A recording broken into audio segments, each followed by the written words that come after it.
Hi guys, welcome to Brains and the Beat here on YouTube. If you're new, please like, comment, share, and subscribe to your girl here on YouTube.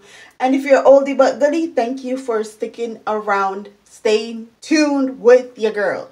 So, with everything that has been happening in Jamaica, one of the main issues that I've been seeing reoccurring is that licensed gun owners have been allowing their kids to play with their firearm, or even not allowing them, leaving their firearms unattended or open, and their kids get it and then they kill themselves playing with it.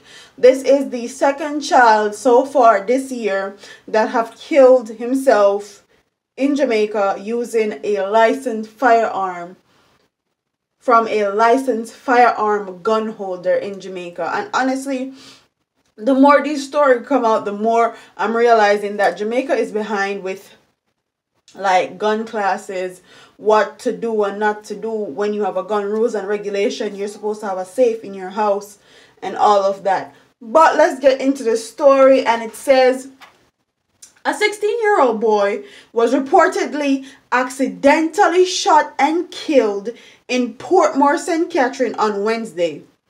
Reports are that about 3:40 p.m., two 16-year-old boys were at the premises in Independence City playing with a firearm when the weapon went off, hitting one of the teens, who has been identified as Daniel Ray.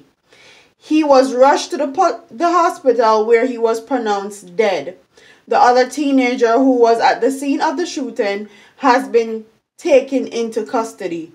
Police from Portmore have since launched an investigation into the matter.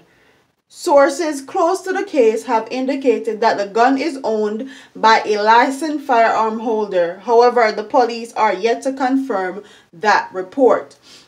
So, Jamaican licensed firearm gun holders need to be more careful. And the first boy that killed himself with a licensed firearm gun holder was a child of a police officer, and he died. And now another 16-year-old died. Like, they need to be way more careful. But comment in the comment section and tell me if you think that the other boy that was at the scene is going to get charged for murder, or attempted murder, or conspiracy to commit murder.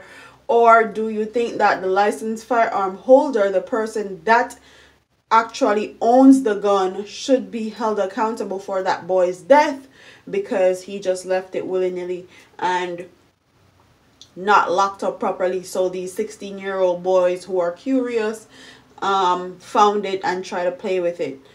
Comment in the comment section and tell me if you think that the FLA's gun licensing program needs to be a little more strict about who they give a licensed firearm gun to, or a licensed license to get a licensed firearm. Comment in the comment section and tell me what you guys think about this story. Don't forget to like, comment, share, and subscribe to your girl here on YouTube. I'm up out of here, man. Deuces.